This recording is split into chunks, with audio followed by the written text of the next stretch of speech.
Olá, meus irmãos e irmãs, sejam bem-vindos ao canal Vinícius Siqueira. E se você ainda não é inscrito aqui no canal, se inscreva aqui no canal e não esqueça de ativar o sininho das notificações. Todos os dias são postados vídeos abençoados aqui no canal, para te abençoar. Vamos a mais uma palavra do Senhor. Pois os meus pensamentos não são os pensamentos de vocês, nem os seus caminhos são os meus caminhos, declara o Senhor. Isaías 55:8. Uma pesquisa mostra que o livro da Bíblia que mais agrada aos cristãos é o de Provérbios. Ocorre que a ética e a moral do conteúdo de Provérbios oferecem um ensino muito importante para as pessoas hoje em dia. Por isso, embora não frequentem nenhuma igreja, muitas pessoas leem a Bíblia para tirar dela sábias lições de vida. Mas a palavra de Deus em que cremos é muito mais do que uma simples regra de ética e moral. Além disso, Provérbios fala claramente que o temor do Senhor é o princípio do conhecimento e da sabedoria. A Bíblia é o único meio que nos permite conhecer o coração de Deus. Uma vez extirpados os maus pensamentos, é tempo de realizarmos o transplante mental do pensamento de Deus, que foi revelado por intermédio de sua palavra. Por meio de sua palavra, Deus deseja conceder-nos a graça do reino dos céus. Embora tenhamos de viver neste mundo, Deus deseja nos dar a graça e a bênção de que o homem que pertence ao reino é capaz de desfrutar. Por isso mesmo, Jesus não disse: arrependam-se e venham ao reino, mas sim, arrependam-se, pois o reino dos céus está próximo. Mateus 4:7. Não se trata de Jesus ter vindo para nos levar ao céu, mas para nos dar o céu em nosso coração e família. Então, como podemos conseguir o milagre se nos sentimos limitados e enfrentamos uma situação impossível? Quando eu era menino, observava com frequência a maneira com que meu pai enxertava um ramo no tronco de uma árvore. No início da primavera, ele tinha o costume de trabalhar em um pomar de caquis. Existem dois tipos de caquis, um selvagem e o outro doméstico. Os frutos são totalmente diferentes. Meu pai cortava a raiz do caqui selvagem e então usava um tubo de palha, enxertava um ramo de caqui doméstico, cobrindo-o depois com terra.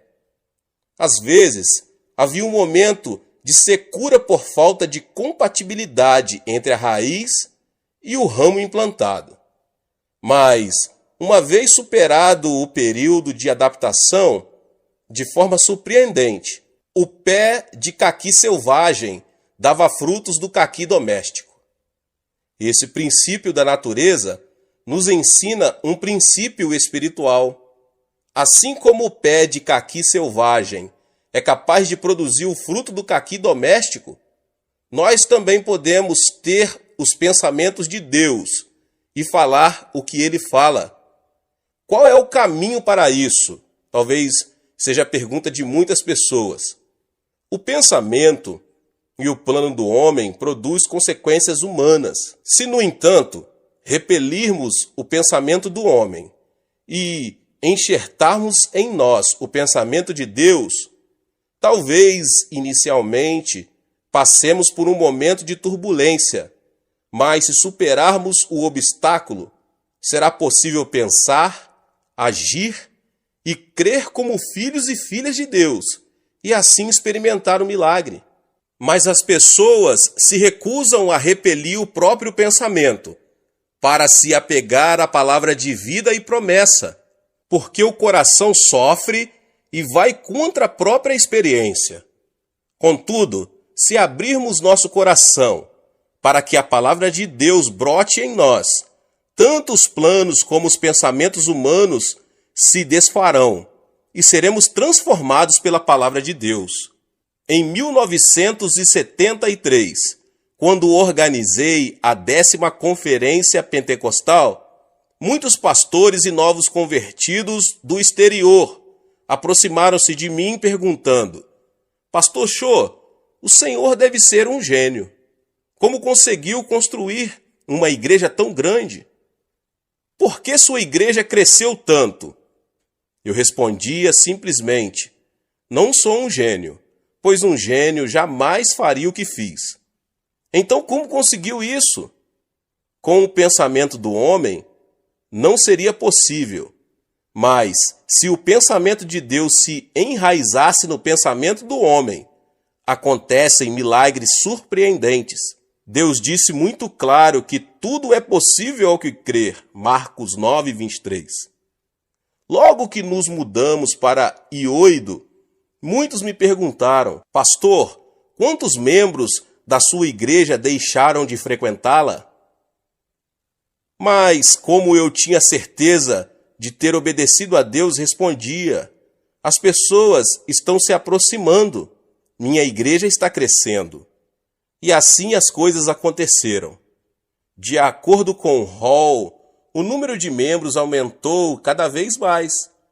De acordo com o pensamento do homem, as circunstâncias diziam que o número deveria ter diminuído.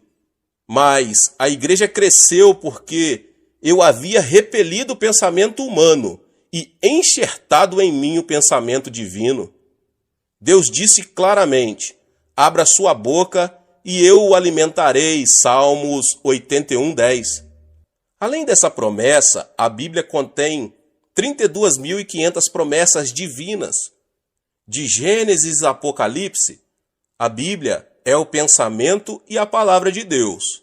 Deus não nos deu a palavra para que a vejamos como simples espectadores, nem para vivermos como caquis selvagens, em meio ao fracasso, à desilusão, ao pecado, à injustiça, à mesquenharia, à enfermidade e à maldição. Ele nos deu sua palavra para que possamos dar bons frutos em vida, mediante a bênção ilimitada, a glória e a vitória divinas.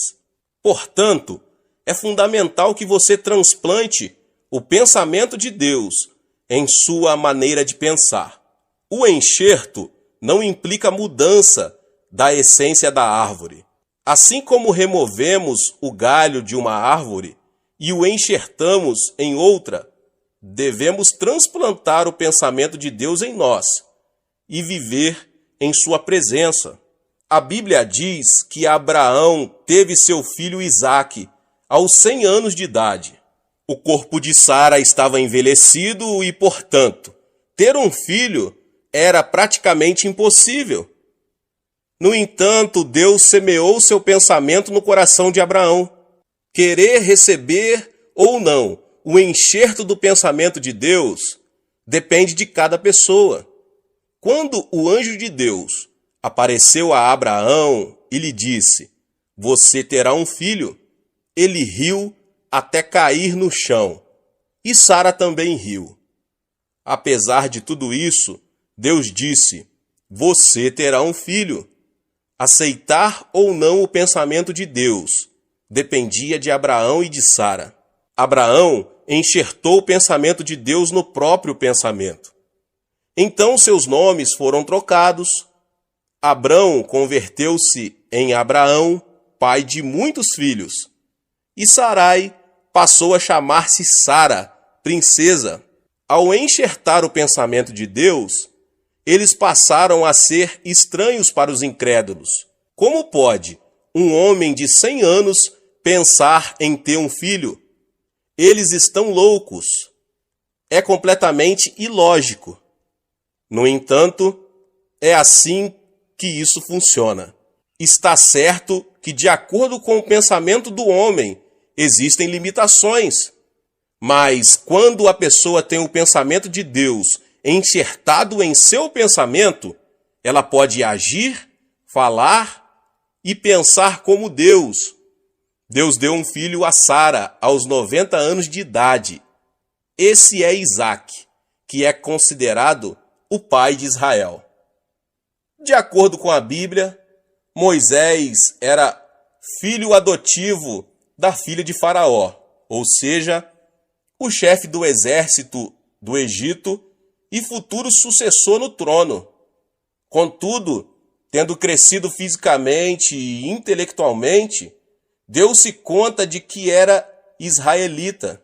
Certo dia, ao observar que um egípcio estava espancando e maltratando um de seu povo, quis fazer justiça com as próprias mãos, matou o egípcio e o enterrou na terra. Ele quis salvar o povo de Israel por meio de uma revolução. No dia seguinte, ao ver dois israelitas brigando, perguntou: "Por que você está espancando seu companheiro?"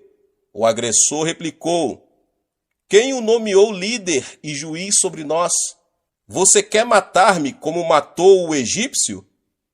Quando a notícia chegou ao palácio real, o faraó ordenou a captura de Moisés. Imediatamente, este fugiu do Egito e foi para o deserto de Midian, tornando-se ali um genro de Jetro, o sacerdote. Passou o tempo e Moisés tornou-se velho. A Bíblia diz que ele morreu com a idade de 120 anos e que seus olhos e seu vigor não se tinham enfraquecido. Deuteronômio 34:7. Certo dia, ao apacentar as ovelhas no Monte Horebe, Moisés ouviu uma voz vinda dentre uma sarça que ardia, mas que não se queimava. E a voz dizia: "Moisés, tire as sandálias." E o Senhor continuou dizendo: "Eu o envio ao Egito, para que liberte o povo de Israel." Moisés não conseguia acreditar no que estava ouvindo de Deus. Por isso reagiu dizendo: "Ó Deus, rogo-te que envies outra pessoa. Eu tenho dificuldade para falar e estou muito velho para isso. Envia outro em meu lugar." Moisés não podia enxertar no seu pensamento o pensamento de Deus. Irritado, Deus lhe respondeu: "Moisés, eu não lhe disse que estaria com você? Eu o envio." Finalmente, Moisés conseguiu repelir o seu pensamento, enxertando em sua mente o pensamento de Deus. Assim, muitos milagres aconteceram à medida que ele falava e agia de acordo com o poder de Deus. Quando Moisés incorporou o pensamento de Deus, pôde libertar o povo de Israel da escravidão, atravessando o Mar Vermelho e liderando mais de 3 milhões de israelitas até a Terra Prometida, construindo a nação de Israel e escrevendo o livro da lei. Outro que enxertou os pensamentos de Deus foi André. No Novo Testamento, há também muitos relatos que mostram como viver dando preferência ao pensamento do homem ou ao pensamento de Deus. Um exemplo disso são as decisões de Filipe e de André. A Bíblia diz que se reuniram cerca de 5.000 homens para ouvir Jesus pregar a palavra. Se fossem contadas as mulheres e crianças, esse número chegaria a dezenas de milhares de pessoas que estavam com fome. Na ocasião, Jesus chamou seus discípulos e lhes disse: "Deem-lhes vocês algo para comer." Ele não disse que os discípulos teriam a capacidade de fazê-lo, muito menos mentiu ou exagerou. Filipe começou a fazer as contas. Quando obteve o resultado, chegou à conclusão de que não havia forma de alimentar uma quantidade tão grande de pessoas. Então aproximou-se de Jesus e disse: "Jesus, estamos no deserto, há muita gente. Mesmo que dermos a cada um uma quantidade pequena de pão, precisaremos de muito pão para dar de comer a todos." Essa atitude de Filipe mostra que ele não se havia apropriado da palavra de Jesus, Pois este havia dito: deem-lhes vocês algo para comer. Recusou-se a implantar o pensamento de Deus no próprio pensamento, conhecimento e experiência. Então, diante da mesma circunstância, André soube enxertar o pensamento de Deus e provavelmente deve ter dito: se Jesus nos diz para darmos de comer, é porque podemos fazê-lo. Jesus nunca teria dito para darmos de comer se não tivéssemos nada que lhes dar. Imediatamente, juntou toda a comida disponível, 5 pães e 2 peixes. Depois de agradecer a Deus, Jesus o mandou repartir a comida entre o povo. E todos comeram e se fartaram. E os discípulos recolheram ainda 12 cestos cheios de pedaços que haviam sobrado. O pensamento de Deus é salvar-nos do pecado, sarar-nos de toda doença e enfermidade e transformar o desespero em esperança, a morte em vida, o fracasso e a desilusão em vitória. Para isso, primeiro devemos enxertar em nossa vida a palavra de Deus. Não é fácil escolher o pensamento de Deus a fim de crer nele. Abraão também falhou nesse ponto. Embora cresce no plano de Deus, com base em sua palavra, que teria um filho, quando sua esposa lhe propôs ter esse filho por intermédio da escrava Agar, ele acedeu ao pensamento humano e fracassou diante de Deus. Assim nasceu Ismael, como sabemos.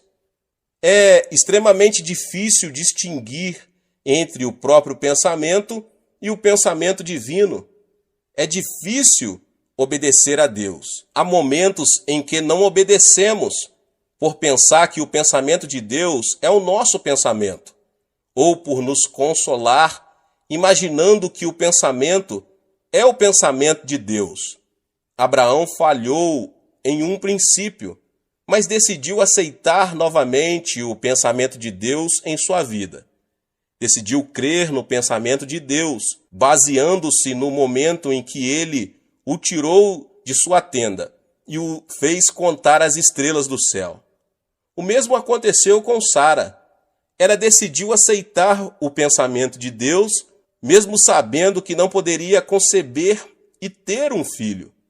Tal como acontece com personagens da antiguidade, também recusamos-nos a aceitar o que Deus pensa por causa do conhecimento, da lógica e da experiência pessoal. Essa é a razão de ser tão custoso o processo de incorporação do pensamento de Deus em nossa vida. Não obstante, se alguém deixar que a promessa de Deus seja implantada e superar a turbulência da provação apegando-se a Deus, os milagres se manifestarão ininterruptamente. Portanto, não devemos considerar a Bíblia como um enfeite. Não devemos ser espectadores da palavra. Deixemos que ela seja enxertada em nossa vida. Então, experimentaremos o milagre de viver como Deus. Agora, o que fazer para desfrutar o céu em meu coração? Talvez seja a pergunta de muitos. O termo grego metanoia, que em português é traduzido por arrepender-se, significa mudar totalmente o pensamento do coração e a emoção. Ou seja, podemos deixar que o céu reine em nossa vida e família, se apenas mudarmos o rumo do nosso coração e a nossa maneira de pensar. Portanto, arrependa-se dos pensamentos negativos e cheios de frustração, pensamentos que o fazem retroceder, que dizem que tudo está acabado. Mude o rumo da emoção e da mente. Deixe que a palavra do Senhor cresça em você, e então o céu estará ao seu alcance. Jesus disse: cuidado que ninguém os engane. Marcos 13:5. O reino de Deus não vem de modo visível, nem se dirá: aqui está ele, ou lá está, porque o reino de Deus está entre ou dentro de vocês. Lucas 17, 20 e 22. Portanto, o reino de Deus está em nós. Opera nas circunstâncias que nos rodeiam e as transformam no reino dos céus. Certo homem estava caminhando e, de repente, viu alguns meninos que tiravam água suja para ser purificada. Ao levantar os olhos, viu que mais acima, naquele rio, havia um porco tomando banho. Obviamente, os meninos não sabiam que isso estava acontecendo. Então o homem lhes disse: Meninos, se vocês querem limpar a água, devem primeiro livrar-se do porco que está se banhando lá em cima no rio. Devemos agir da mesma forma nas circunstâncias que estivermos vivendo. No casamento, o amor se desvanece, aparecem os conflitos familiares, os filhos seguem caminhos equivocados, as coisas não saem bem. O sofrimento e a enfermidade fazem que a nossa vida se encha de água suja. Tratamos de retirá-la de um poço, mas quando o fazemos, vemos que o outro poço se encheu de água suja e acabamos caindo na desilusão. Como podemos solucionar esse problema? A Bíblia diz, Provérbios 4, 23, acima de tudo, guarde o seu coração, pois dele depende toda a sua vida. Devemos nos arrepender e mudar o rumo de nossa maneira de pensar negativa e destrutiva e incorporar o pensamento de Deus e a palavra de Deus em nosso coração, para que o pensamento divino reine em nossa vida e transborde, transformando todo o ambiente no reino dos céus. Podemos experimentar o milagre se tão somente implantarmos a palavra de Deus em nosso coração. Toda palavra que sai da boca de Deus não volta vazia, mas cumpre o propósito com que foi enviada. Isaías 55 diz isso. Portanto, leia e estude a Bíblia, por mais que o seu intelecto duvide dessa verdade. Apegue-se à palavra de Deus que diz: tudo é possível ao que crer. Marcos 9, 23. Se você precisa de cura divina, confesse. Pelas suas feridas fomos curados. Isaías 53, 5. E desfrute de saúde física. Se você precisa que Deus o faça prosperar, deixe que seja enxertada em seu coração a palavra que diz: tragam o dízimo todo e vejam se não vou abrir as comportas dos céus e derramar sobre vocês tantas bênçãos que nem terão onde guardá-las. Malaquias 3:10. Acrescente o pensamento de Deus mediante a palavra dele, que permitirá que em sua vida sejam produzidos muitos frutos de felicidade em nome de Jesus. Deus abençoe a vida de cada um que ouviu essa palavra. Talvez você chegou aqui pela primeira vez e ainda não é inscrito no canal. Se inscreva aqui no canal, ative o sininho das notificações e todos os dias são postados vídeos abençoados aqui no canal para te abençoar. Não esqueça de deixar o seu like e de compartilhar este vídeo, esta palavra, com os seus contatos, com as pessoas que você mais ama. Nos vemos nos próximos vídeos. Deus abençoe. Amém. Olá, meus irmãos e irmãs. Sejam bem-vindos ao canal Vinícius Siqueira. E se você ainda não é inscrito aqui no canal, se inscreva aqui no canal e não esqueça de ativar o sininho das notificações. Todos os dias são postados vídeos abençoados aqui no canal para te abençoar. Vamos a mais uma palavra do Senhor. Que o ímpio abandone o seu caminho e o homem mau os seus pensamentos. Volte-se ele para o Senhor, que terá misericórdia dele. Volte-se para o nosso Deus, pois ele dá de bom grado o seu perdão. Isaías 55, 7. Quando uma pessoa sofre um dano cerebral, parte de seu cérebro ou a totalidade dele passa a ficar paralisada, incapacitada.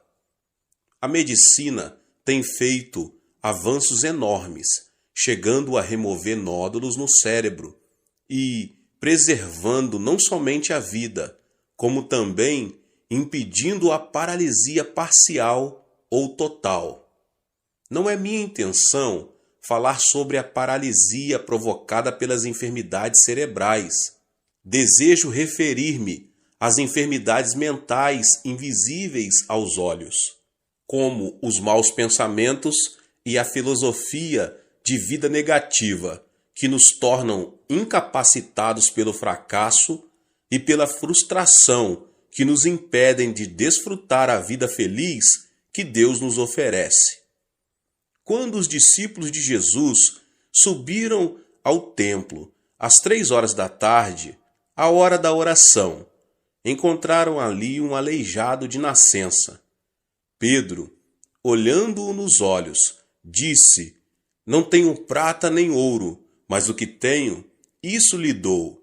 Em nome de Jesus Cristo, o Nazareno, ande. Atos 3:6. Imediatamente, quando Pedro o segurou pela mão e o levantou, e os pés e os tornozelos do homem ficaram firmes. Ele deu um salto, pôs-se em pé e começou a andar. Depois entrou com eles no pátio do templo, saltando e louvando a Deus. Pode-se dizer que o coração é que determina o destino do homem. Por essa razão, o sábio diz em Provérbios 4:23, acima de tudo, guarde o seu coração, pois dele depende toda a sua vida. E Jesus, em Mateus 8:13, diz, como você creu, assim lhe acontecerá. O que significa isso? Quer dizer que a mente é a origem do estilo de vida e a vida é o resultado daquilo que pensamos. Devemos eliminar de nosso cérebro o nódulo que nos leva à destruição ou à paralisia total ou parcial. A fim de experimentarmos o poder de Deus, quero agora apresentar 6 elementos que impedem que o poder divino haja em nós, os quais devem ser extirpados. O primeiro elemento é a ansiedade. Pode-se dizer que alguém que vive ansioso perde a felicidade na vida. Quando uma pessoa ansiosa chega a casa, os integrantes da família tornam-se intranquilos por causa de suas queixas e murmurações. Assim também, a pessoa ansiosa é incapaz de difundir paz na sociedade. Esse tipo de gente provoca reação de agitação em cadeia. Segundo estudo do médico Dr. Walter Clemente Albertis, especialista em gastroenterite do reconhecido Hospital Mayo, a causa de todo tipo de doença é a ansiedade. Isso significa que a ansiedade destrói a saúde física, além de destruir a felicidade do coração. Qual é a causa da ansiedade? Apresento aqui 2 de suas origens. A primeira origem da ansiedade, as circunstâncias produzem ansiedade. Quando uma pessoa sente-se incapaz de enfrentar uma situação, torna-se ansiosa. Por exemplo, quando não consegue solucionar um problema financeiro ou quando vive uma situação que parece estar além de qualquer esforço humano. Certo dia, Jesus entrou num barco e disse a seus discípulos que passassem para o outro lado. No começo, o lago estava tão calmo que o barco deslizava como um patim sobre rodas. Ao chegarem à metade do lago, porém uma forte tempestade, vinda do monte Hebron, começou a açoitá-los. A embarcação estava prestes a ser inundada, de modo que, em vão, os discípulos tentavam tirar a água de dentro dela. O naufrágio se daria em questão de tempo. Foi então que os discípulos se lembraram de Jesus e clamaram: Mestre, não te importas que nos afoguemos? Jesus levantou-se Repreendeu o mar, e imediatamente o vento se acalmou, e tudo ficou tranquilo. Olhando os discípulos nos olhos, ele disse: Por que vocês têm tanto medo? Ainda não têm fé? Observe que Jesus não disse: Vocês não têm fé. Isso se deve ao fato de que toda pessoa tem fé, de acordo com a medida que Deus lhe deu. O fundamento da fé dos discípulos, entretanto, eram as circunstâncias, os sentimentos e a emoção. Eles tinham fé somente quando tudo estava calmo. Ao terem a vida ameaçada por uma tempestade, sua fé transformou-se em dúvida, criando uma nuvem de ansiedade no coração. Portanto, devemos repelir os pensamentos oriundos das circunstâncias e as emoções da terceira dimensão, a fim de aceitar os pensamentos de Deus, os da quarta dimensão. Quando viram a tempestade e as ondas, os discípulos fracassaram em aceitar o pensamento de Deus, apesar de terem ouvido o Senhor dizer que queria passar para o outro lado do lago.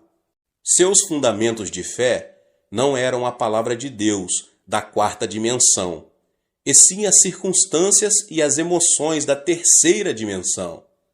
Foi por isso que o Senhor lhes perguntou: Onde está a sua fé?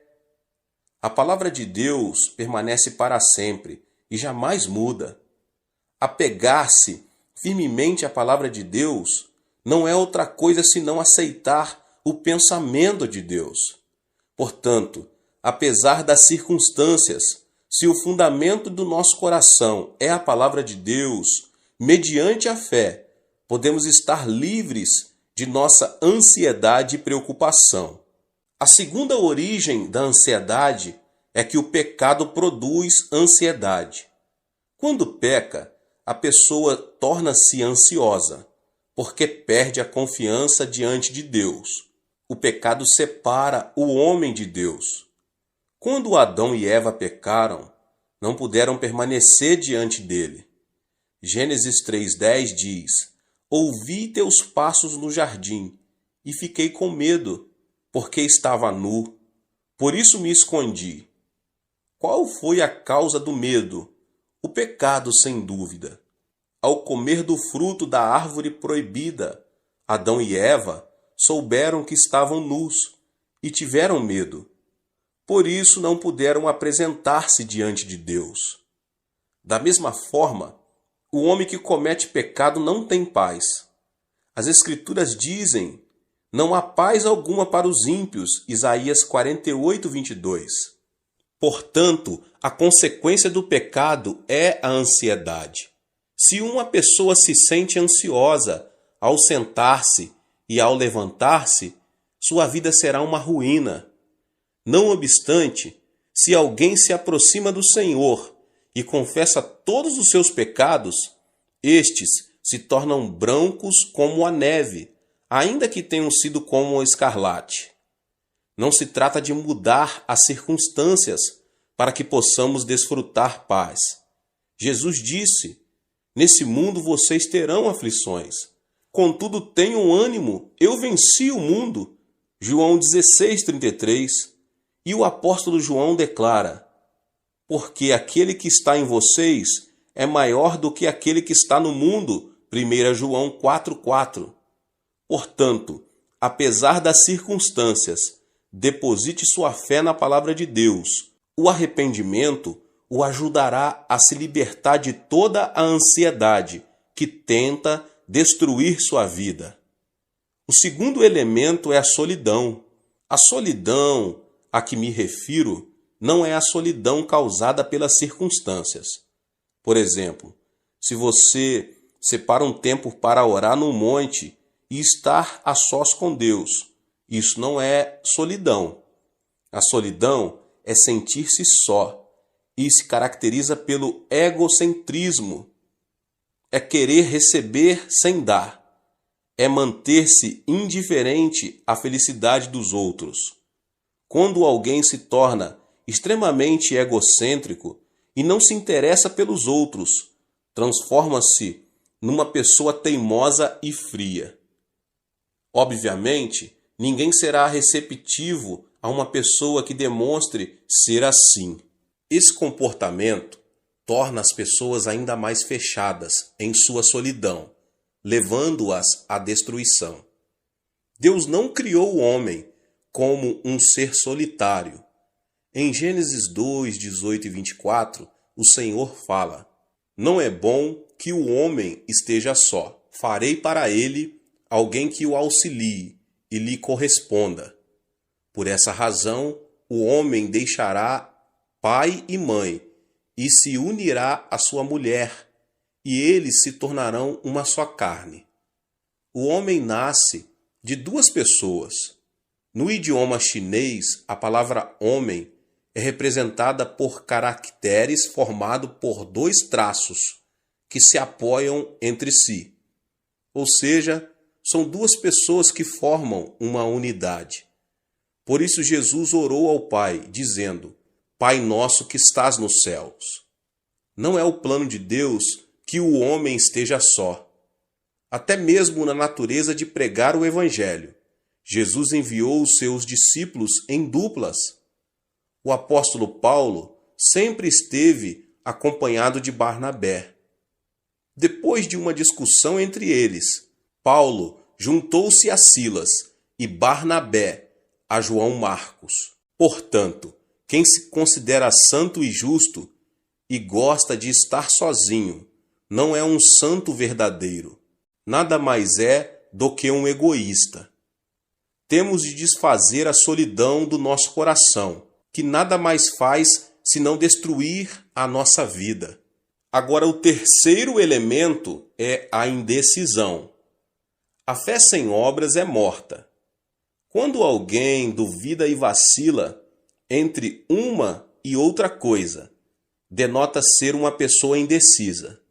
E uma pessoa indecisa caracteriza-se pela falta de responsabilidade e receio, o fracasso e o erro. Muitas vezes, no dia a dia, o pastor precisa trabalhar como um agente imobiliário. Acontece que as pessoas se aproximam e pedem: "Pastor, o senhor poderia me apresentar a fulano?" Ou então: "Quero que o senhor me apresente a Beltrano." Para minha surpresa, nesse aspecto, tive êxito apenas em uma ocasião. Se uma pessoa não se decide quando tem ainda a possibilidade de escolher seu futuro cônjuge, nunca poderá deixar de ser um solteirão ou uma solteirona. No mundo, não existe homem perfeito ou mulher perfeita. É preciso primeiro casar para depois adaptar-se ao cônjuge. Hoje em dia, muitos fracassam por falta de decisão. Surgem as oportunidades, mas estas são perdidas por causa da indecisão com que enfrentam a vida. Ao longo de minha vida, nunca vi uma pessoa extraordinariamente inteligente que tenha conseguido grandes coisas. Os chamados inteligentes pensam demais e dizem: "É preciso descartar esta possibilidade. Isto não funcionará. Ainda não chegou a hora de pôr isto ou aquilo em ação." O tempo passa e, no final das contas, eles não fazem nada. Portanto, podemos vencer se, com convicção, seguirmos em frente. Alguns membros da minha igreja já vieram a mim e perguntaram: "Pastor, o senhor acredita que será bom para mim emigrar para outro país? O que o senhor acha de eu começar um novo negócio? Devo continuar a fazer o que eu estou fazendo?" Esperam então que eu tome a decisão por eles. Diante dessa situação, eu simplesmente aconselho: não me peça que tome a decisão por você. Vá ao monte da oração e ore. Clame a Deus, que certamente dirá que caminho você deve seguir. Diante da dúvida ou incerteza, devemos nos apegar a Deus e pedir-lhe de todo o coração que nos oriente. Então, Deus nos ajudará a tomar a decisão correta. Em Tiago 1, do 6 ao 8, diz: peça, porém, com fé, sem duvidar, pois aquele que duvida é semelhante à onda do mar, levada e agitada pelo vento. Não pense que tal pessoa receberá coisa alguma do Senhor, pois tem mente dividida e é instável em tudo o que faz. O Senhor disse que não abençoaria pessoas indecisas. Remova a indecisão com o pensamento de Deus. Livre-se da indecisão. Assim, você poderá alcançar sucesso em sua vida. O quarto elemento é a ira. Temos a tendência de nos irritar com extrema facilidade, tanto em casa como no ambiente de trabalho. Creio que uma das principais razões para isso é o fato de não sabermos quanto a ira é destrutiva. A ira é prejudicial, não somente à saúde, mas também ao intelecto, pois o torna cego. Em uma conferência, o famoso anatomista inglês John Hutton afirmou ser a ira semelhante ao suicídio. Logo depois de ter apresentado sua tese, ele teve uma forte discussão com alguns dos alunos que o ouviram e discordaram daquilo que ele defendia. Isso o irritou sobremaneira, levando-o à morte instantânea, vítima de um ataque cardíaco. As palavras de John Hutton causaram grande repercussão por causa de sua morte trágica. Irar-se é como cuspir para cima, ou seja, a ira se volta contra a própria pessoa. A Bíblia diz que a ira rebaixa o nível da pessoa e o transforma em ignorante. A sabedoria do homem lhe dá paciência. Sua glória é ignorar as ofensas. Provérbios 19, 11. O homem paciente dá prova de grande entendimento, mas o precipitado revela a insensatez. Provérbios 14, 29. Além disso, a ira nos separa da alegria de Deus, porque irritar-se é cometer o mal na presença divina. Existem hoje muitas famílias destruídas por palavras cheias de ira. É aconselhável falar pacificamente, em tom moderado, ainda que seja em momento de ira. Quando preciso aconselhar pessoas que têm a tendência a se irar facilmente, digo: quando você voltar a se irritar, abaixe a voz e fale devagar. Se a sua esposa cometeu um erro grave, não levante a voz dizendo: querida, porque isso o levará a irar-se ainda mais. Fale em tom baixo e suave: querida. Qualquer pessoa tem a experiência de se ter irritado e depois de algum tempo arrepender-se de haver agido dessa forma. A ira destrói tudo. A ira não traz benefício nenhum à sua vida. Precisamos aprender a preservar e desfazer a ira que nos leva à destruição, e então nos será concedida uma nova manhã. O quinto elemento é a frustração. A pessoa que fracassa e tem pensamentos negativos, que fala de forma negativa e age de maneira negativa, é definitivamente alguém cheio de frustração. Uma pessoa frustrada não vive criativamente, não passa de um pessimista e tem uma autoimagem de desalento e fracasso. No idioma coreano, temos certas expressões negativas que são espontâneas. Dizemos com frequência: morro de, e o pior é que dizemos várias vezes ao dia e isso mata a alma. Morro de fome, comi até explodir. Morro de felicidade, morro de desânimo. Morro por causa da sujeira que existe aqui. Morro de calor, morro de frio. É tão lindo que quero morrer. Pergunta-me se o aprecio tanto, por que quer morrer? E não é só isso. Há canções seculares, cuja letra é também pessimista e frustrante. Deus não nos abençoará se vivermos chorando e pronunciando palavras negativas. A Bíblia diz: e caiu na armadilha das palavras que você mesmo disse, está prisioneiro do que falou. Provérbios 6, 2. Isso sugere a importância das palavras em nossa vida.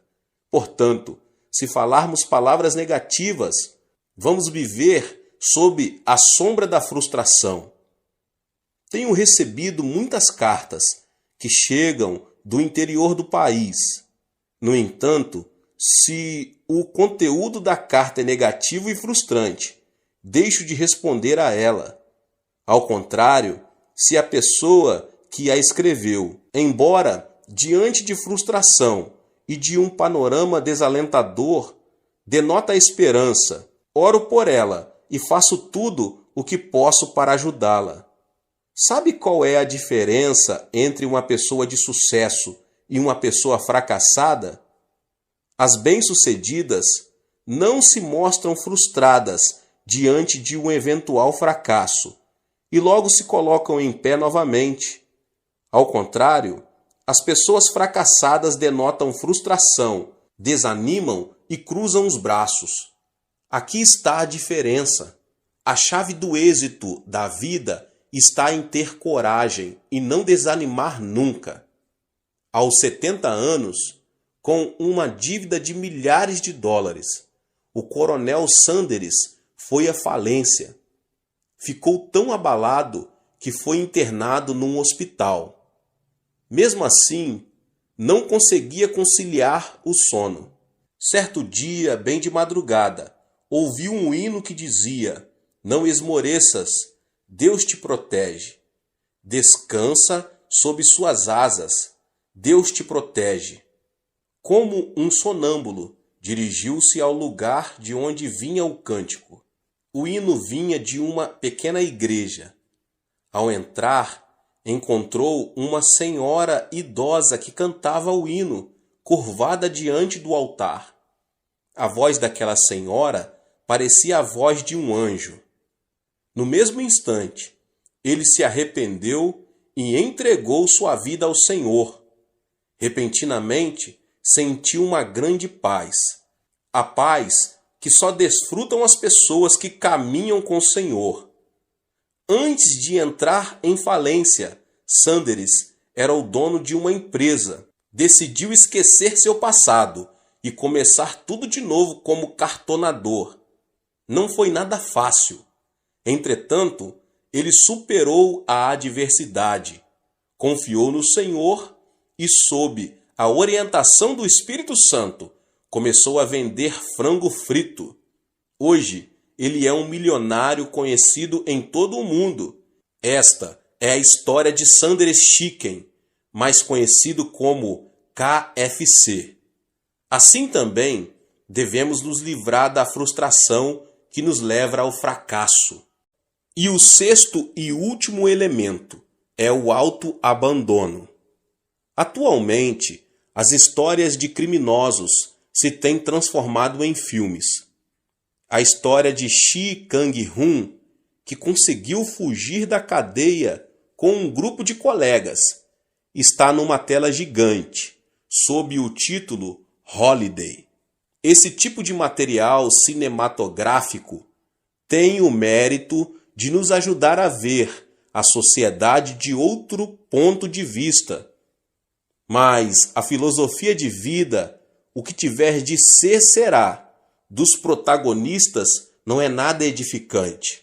Faz alguns anos que Yu Yong assassinou 26 pessoas no espaço de 10 meses, o que causou um grande horror à sociedade coreana. Ele perdeu o pai num acidente de trânsito, quando ainda era menino, e a pobreza fez que esse homem visse a vida de forma tenebrosa. Depois de várias prisões, e quando sua esposa não suportou mais a situação e decidiu divorciar-se, ele abandonou tudo e transformou-se num assassino. Essa é uma história trágica da consciência do autoabandono. Conheço uma família em que o esposo é formado pela Faculdade de Medicina da Universidade de Tóquio e agora é professor de uma faculdade na Califórnia. Sua esposa é também profissional. Não obstante, uma pequena diferença de opiniões os separou emocionalmente. Ao final, acabaram sendo vencidos. O esposo começou a delirar e pensava que a esposa o queria assassinar. Por isso, dormia com uma faca à sua cabeceira. Você pode imaginar uma mulher dormindo tranquila ao lado de um homem que tem uma faca à sua cabeceira? Por isso, a mulher ficou louca. Graças a Deus, a mensagem foi transmitida por meu intermédio e eles aceitaram Jesus como seu Senhor, saíram do autoabandono e finalmente recuperaram a estabilidade familiar. Devemos nos livrar do veneno do autoabandono que destrói a nossa vida. Gênesis 2,15 narra: o Senhor Deus colocou o homem no jardim do Éden para cuidar dele e cultivá-lo. O jardim do Éden não é outra coisa senão o nosso coração. Na antiguidade, a fonte de vida encontrava-se no Éden, mas na atualidade, a fonte de vida se encontra no coração. O Deus que disse ao homem para cuidar do Éden, hoje nos manda cuidar do nosso coração. É necessário que os nossos pensamentos se fundamentem na palavra de Deus, para que o nosso coração seja preservado. Ou seja, o sucesso e o fracasso não dependem do destino. Podemos ser felizes se, mediante o pensamento de Deus, conseguirmos extirpar os 6 tumores do coração, a saber, a ansiedade, a solidão, a indecisão, a ira, a frustração e o autoabandono. Que você possa ter força no Senhor, na palavra de Deus, na oração, conseguir retirar da sua vida, em nome de Jesus Cristo, tudo que atrapalha o poder de Deus, o poder divino de atuar na sua vida. Deus abençoe a vida de cada um dos irmãos que ouviram essa palavra do pastor David Puyong Cho. Se você ainda não é inscrito aqui no canal, se inscreva no canal, ative o sininho das notificações para você não perder nenhum vídeo que são postados aqui todos os dias. Deixe também o seu like e não esqueça de compartilhar essa palavra com as pessoas que você mais ama. Nos vemos nos próximos vídeos. Amém. Olá, meus irmãos e irmãs. Sejam bem-vindos ao canal Vinícius Siqueira. E se você ainda não é inscrito aqui no canal, se inscreva aqui no canal e não esqueça de ativar o sininho das notificações. Todos os dias são postados vídeos abençoados aqui no canal, para te abençoar. Vamos a mais uma palavra do Senhor. Cada pessoa tem a própria perspectiva. Esta é única e distinta de todas as outras. A perspectiva dos pais não é a mesma perspectiva dos filhos.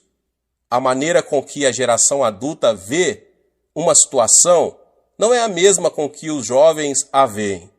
O ponto de vista do chefe não é o ponto de vista do empregado.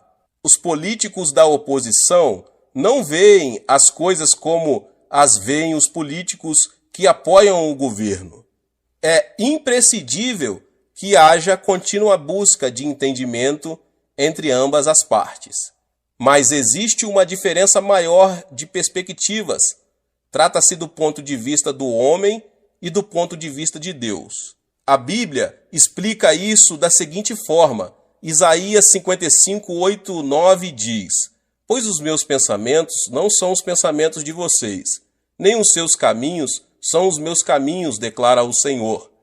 Assim como os céus são mais altos do que a terra, também os meus caminhos são mais altos do que os seus caminhos, e os meus pensamentos são mais altos que os seus pensamentos. É praticamente inevitável o conflito entre o ponto de vista de Deus e o ponto de vista do homem. Apesar disso, se como homens que somos, repelirmos o nosso pensamento e escolhermos o pensamento de Deus, poderemos alcançar vitória genuína na vida cristã.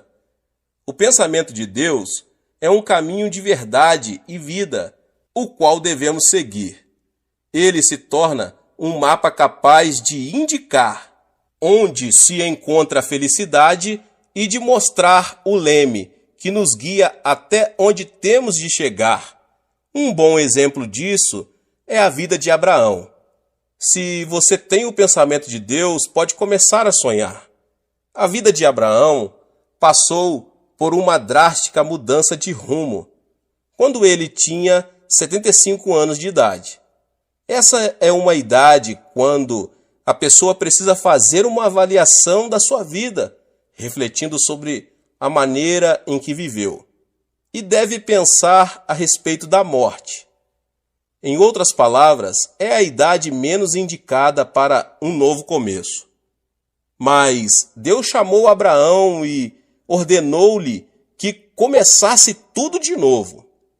A Bíblia esclarece isso da seguinte forma em Gênesis 12, 1 e 2 e 3. Então o Senhor disse a Abraão: saia da sua terra, do meio de seus parentes e da casa de seu pai, e vá para a terra que eu lhe mostrarei. Farei de você um grande povo e o abençoarei. Tornarei famoso o seu nome e você será uma bênção. Abençoarei os que o abençoarem e amaldiçoarei os que o amaldiçoarem. E por meio de você, todos os povos da terra serão abençoados. Depois de receber essa palavra de Deus, Abraão passou a ver a vida por outra perspectiva. O Senhor lhe havia mostrado não ser aquele o momento de abandonar o sonho, mas de concebê-lo, o tempo de começar uma nova vida. Ele prometeu a Abraão que as obras da fé o acompanhariam. Assim como uma flor desabrocha quando recupera a vitalidade, Abraão recuperou vida aos 75 anos de idade. Contudo, ele não pôde evitar um conflito interior. Certamente pensou: será que tudo isso está certo? Isso é possível sob o ponto de vista humano? Se eu obedecer a Deus pela fé, as pessoas não me poderão considerar um louco?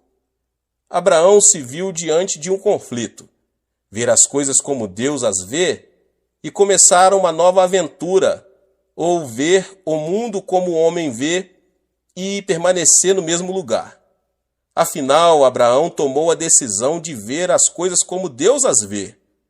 Embora seus olhos não vissem coisa nenhuma, seus ouvidos não percebessem nada e suas mãos não tocassem em nenhum objeto, Abraão decidiu ver seu destino e as circunstâncias como Deus as via. Assim começou sua vida de fé. E o que é fé? Fé é abandonar o ponto de vista do homem e dar preferência ao ponto de vista de Deus. Portanto, podemos desenvolver nossa fé quando decidimos ver com a perspectiva de Deus e começar uma vida nova. Abraão mudou o rumo de sua vida mediante a fé. É preciso ter sabedoria para fazer distinção entre o ponto de vista do homem e o ponto de vista de Deus. Se virmos como o homem vê, viveremos como homens. Se, no entanto, virmos como Deus vê e agirmos pela fé, viveremos pelo poder de Deus. Certo dia em que havia densa neblina, um navio estava detido, impossibilitado de partir. O comandante esperava ansiosamente que a neblina se dissipasse. Um senhor aproximou-se dele e disse: "Eu sou da Inglaterra e preciso ir a Quebec, no Canadá, ainda hoje, porque no sábado tenho de pregar num culto evangelístico. Vamos já, comandante. O comandante, surpreso com estas palavras, pensou: pela aparência, esse homem seria uma pessoa normal, mas pela maneira de falar deve ser um louco, e disse: ouça, por acaso o senhor não vê a neblina? Como vou sair do porto com uma neblina dessa? O homem respondeu: certamente que eu vejo a neblina, mas vejo também a mão de Deus retirando a neblina. Por acaso o senhor não vê a mão de Deus? Quando o comandante pensou estar diante de um louco, o homem o tomou pela mão, levou-o à força ao seu camarote e disse: sirvo ao Senhor durante 57 anos e o tenho visto todos os dias em oração. Deus nunca falhou. Vou orar e o Senhor verá a neblina se desvanecer. Vamos orar juntos. O comandante entrou no camarote, mas fez declarações que demonstravam falta de fé. Não diga tolices. Por acaso não vê a neblina? Onde está Deus? As palavras do comandante vinham do senso comum.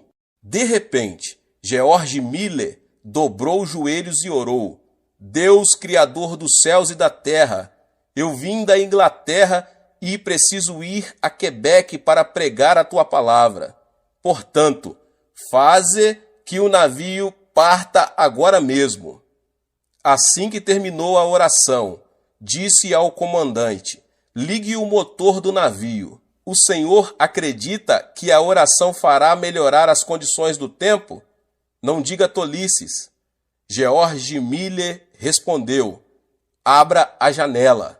E o milagre aconteceu. Naquele curto espaço de tempo, a neblina havia desaparecido e o sol estava brilhando. O comandante não conseguia acreditar. Ele havia visto a neblina, mas George Miller havia visto Deus. Se você tem o pensamento de Deus, pode obedecer sem reservas. Assim que ouviram a palavra de Deus, Abraão e sua esposa partiram em direção a Canaã com tudo o que tinham, junto com seu sobrinho Ló e seus servos. Tratava-se de uma migração com toda a família. Ao chegar a Canaã, tiveram de enfrentar uma situação difícil. A terra estava passando por um período de estiagem e não havia água nem comida. A família clamava por comida e seus animais desfaleciam por falta de alimentação apropriada. Diante das circunstâncias adversas, Abraão decidiu ver as coisas pela perspectiva humana.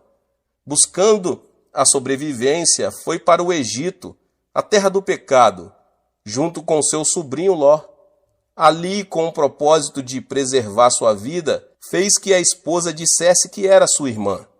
Não é assim que o homem vê as coisas? Reconhecendo as adversidades, Abraão abandonou a perspectiva de Deus e preferiu a perspectiva do homem. Mas Deus observava as circunstâncias por outro ponto de vista. Ele viu que Abraão, embora tivesse decidido ter fé, ainda estava preso a coisas humanas. Foi por isso que Abraão não lhe obedecera sem reservas. Deus lhe havia dito que saísse de sua terra e do meio de seus parentes. Mas Abraão partira com todos os seus bens e seu sobrinho Ló. Esse foi o motivo pelo qual Deus permitiu a estiagem. Do ponto de vista de Deus, Abraão não desenvolvera uma fé completa. Ele havia deixado a terra, mas somente no aspecto físico. Em outras palavras, ele não obedecera plenamente a Deus. Por isso, para que se arrependesse, Deus permitiu a estiagem. Ao enfrentar uma aflição, todos são levados a fazer uma análise introspectiva. Se Abraão tivesse arrependido de seus pecados e buscado a Deus, o Senhor lhe teria aberto um novo caminho. Mas Abraão não observou as circunstâncias sob a perspectiva divina. Por isso dirigiu-se ao Egito. Se alguém escolhe ver as coisas com os olhos humanos, deve se responsabilizar pelas consequências em sua vida. Ao contrário, se alguém decide ver as coisas com os olhos de Deus, é este quem o protege e responde por sua vida.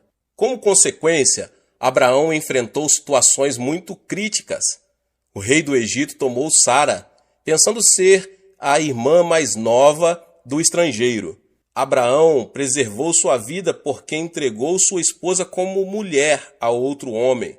Definitivamente, o conflito e a vergonha se apoderaram dele. No entanto, o processo o levou a um genuíno arrependimento. Foi então que Deus lhe deu uma nova oportunidade. Se você tem o pensamento de Deus, você pode confiar na promessa.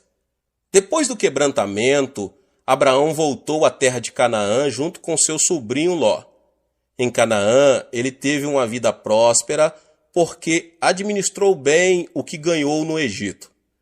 Mas os servos de Abraão e Ló discutiam com frequência porque não havia água suficiente para todos.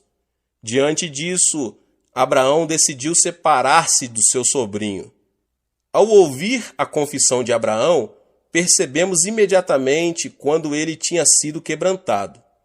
Não haja desavença entre mim e você, ou entre os seus pastores e os meus, afinal somos irmãos. Aí está a terra inteira diante de você. Vamos separar-nos. Se você for para a esquerda, irei para a direita. Se for para a direita, irei para a esquerda. Gênesis 13, 8, 9. Abraão cedeu a Ló praticamente tudo. Essa declaração manifesta a convicção de Abraão, que decidiu não olhar a circunstância sob o ponto de vista humano, mas apegar-se ao pensamento de Deus. Por outro lado, Ló viu as coisas sob a perspectiva humana, levantou os olhos e observou que todo o vale do Jordão até Zoar era terra bem irrigada. Mas, na realidade, Sodoma e Gomorra eram terras onde proliferavam o pecado. Depois de separado de seu sobrinho Ló, Abraão, que tinha o pensamento de Deus e confiava na palavra do Senhor, decidiu ficar em Canaã. Deus o chamou e disse: "De onde você está, olhe para o norte, para o sul, para o leste e para o oeste. Toda a terra que você está vendo darei a você e a sua descendência para sempre." Gênesis 13, 14 e 15. Falando francamente, a terra de Canaã não se via tão fértil quanto as campinas do Jordão. Mas Deus disse a Abraão que lhe daria e a toda a sua descendência toda a terra que ele estava vendo. Vemos assim que, quando Abraão decidiu olhar seu destino e as circunstâncias sob o ponto de vista de Deus, ele lhe prometeu responsabilizar-se por sua vida. Se você tem o pensamento de Deus, pode esperar pelo cumprimento da promessa. E aconteceu que Abraão chegou aos 85 anos de idade.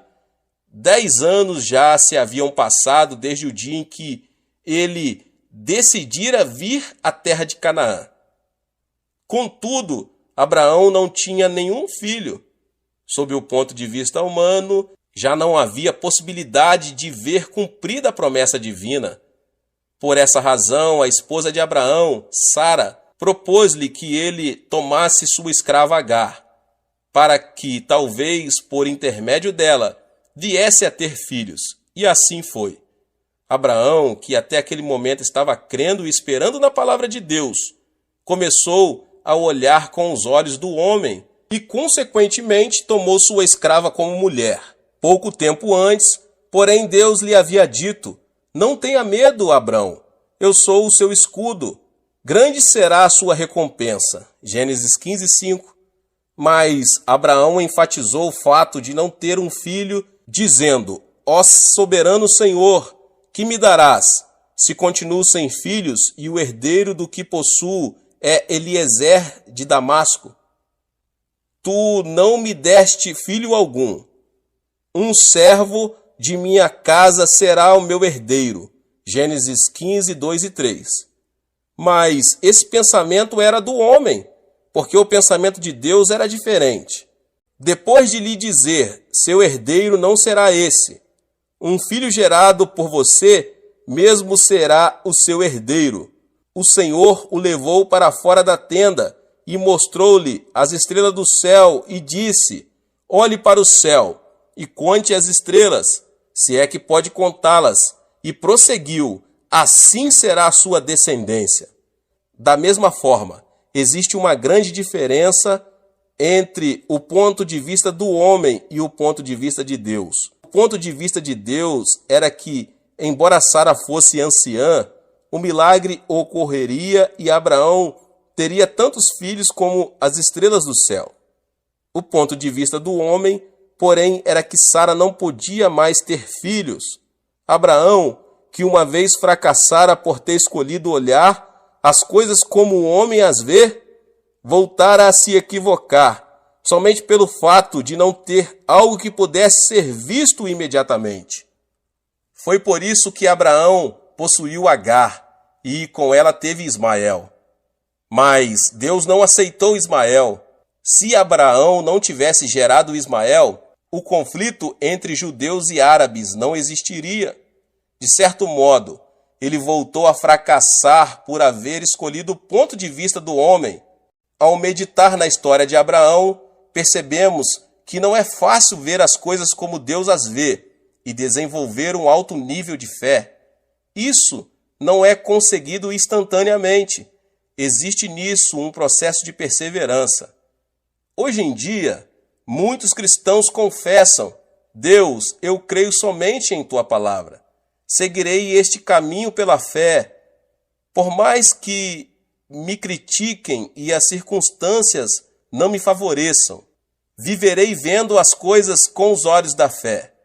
Mas quando as circunstâncias se apresentam negativas, esses mesmos cristãos dão um passo atrás e dizem: não posso, creio ser melhor fazer o que penso. Se continuar assim, certamente fracassarei. No entanto, quando retrocede, o homem cai num abismo de desespero e fica muito ferido.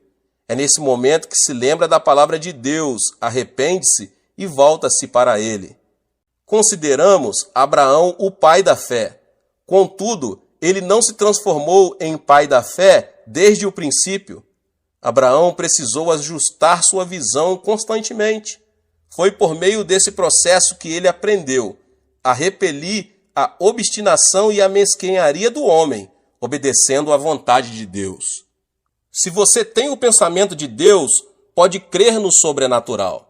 Abraão começou a ver as coisas da perspectiva divina, repelindo a imundície da mesquinharia humana, e se apegou à fé. Como consequência disso, teve Isaque aos 100 anos. Era um triunfo da fé. Considera-se uma coisa incomum a geração de um filho aos 50 anos. Por isso, é motivo de festa. Imagine-se como teria sido grande a emoção de Abraão. Isaque foi uma criatura divina diante de seus olhos. Para Abraão, Isaque era sua vida, seu herdeiro, sua alegria e sua felicidade. Cada vez que olhava para ele, descobria o sentido da vida. Entretanto, Isaque passou a se converter gradualmente em um ídolo para Abraão. Embora este não o visse dessa maneira, Deus via Isaque de uma forma, Abraão o via de outra forma. Ou seja, havia uma grande diferença entre os dois pontos de vista, o ponto de vista de Deus e o ponto de vista de Abraão. Certo dia, Deus ordenou a Abraão: tome seu filho, seu único filho, Isaque, a quem você ama, e vá para a terra de Moriá. Sacrifique-o ali como holocausto num dos montes que lhe indicarei. Abraão ficou perplexo. Pensava que Deus abençoaria Isaque e prolongaria seus dias de vida aqui na terra. Esse não deixava de ser o pensamento do homem. O pensamento de Deus, porém, não aceita o pensamento do homem. Abraão viu-se em meio a forte conflito. Ele sabia que Deus estava falando sério e pensou: se Deus quer, eu tenho de obedecer. Não devia ser fácil oferecer o único filho amado como holocausto, ou seja, queimá-lo no fogo. A luta interior de Abraão continuou. Provavelmente, ele até pensou em desobedecer a Deus e viver feliz com seu filho. Todavia, também não podia desobedecer à ordem divina. Chegou o momento de escolher o pensamento do homem ou o pensamento de Deus. Finalmente, Abraão decidiu-se pelo pensamento de Deus. Lembrou-se da palavra que dizia ser Isaque o herdeiro e creu que Deus tinha preparado um plano. É certo que, para chegar a esse ponto, Abraão passou por uma grande turbulência. No dia seguinte, tomou a direção do Monte Moriá, junto com o filho Isaque e 2 servos. Ao chegar ao lugar indicado por Deus, não hesitou em sacrificar seu filho. Ele o amarrou sobre o altar, amarrou a lenha e pegou o cutelo. Foi nesse instante que o anjo de Deus o deteve. Não toque no rapaz, disse o anjo. Não lhe faça nada. Agora sei que você teme a Deus, porque não me negou seu filho, o seu único filho. Juro por mim mesmo, declara o Senhor, que por ter feito o que fez, não me negando seu filho, o seu único filho, esteja certo de que o abençoarei e farei seus descendentes tão numerosos como as estrelas do céu e como a areia das praias do mar. Sua descendência conquistará a cidade dos que lhe forem inimigos, e por meio dela todos os povos da terra serão abençoados, porque você me obedeceu. Gênesis 22. Abraão escolheu ver como Deus vê e repeliu todo o pensamento humano. A partir desse momento, Deus abençoou Abraão e se responsabilizou por sua vida. Qualquer pessoa que quiser escolher a perspectiva de Deus deve primeiro abandonar a vontade, a obstinação, o desejo, o método e a força do homem. Não podemos confessar que escolhemos a perspectiva de Deus enquanto persistirmos com os desejos, os métodos e a força humana. Todo aquele que escolher a perspectiva de Deus deve se render, dedicar-se e obedecer a Ele. O ato de se render, dedicar-se e obedecer a Deus não significa perder. Muitos pensam que a dedicação a Deus significa perder, mas isso não é certo. Não se trata de perda, mas da chave que leva a uma vida abundante. Deus abençoa as pessoas que se decidem por sua perspectiva e se responsabiliza por elas. Assim funciona a lei do céu. A vida de Abraão é a evidência dessa lei. Eu chego agora ao final e eu quero dizer que a fé consiste em abandonar a perspectiva do homem, escolhendo a perspectiva de Deus. Se optarmos por ver como o homem vê, não poderemos receber o favor e a orientação de Deus. O justo viverá pela fé. O que significa viver pela fé? Significa abandonar a perspectiva do homem e escolher a perspectiva de Deus, vivendo como a Bíblia ordena. Assim, Deus nos abençoa e se responsabiliza por nossa vida. É certo que, ao nos decidir pelo ponto de vista divino, enfrentaremos uma luta interior. Devemos, portanto, superá-la. Você sabe como Deus vê a terra e o homem? Deus vê a história do homem como um assunto de julgamento imitente. A história do homem está chegando ao seu final. A vida do homem é como uma neblina que aparece num momento e logo se desvanece. Ele é como uma erva e sua glória como a flor do campo. Quem vacila com isso é nécio. O nosso interesse deve estar na eternidade. A vida eterna é mais importante que a vida passageira.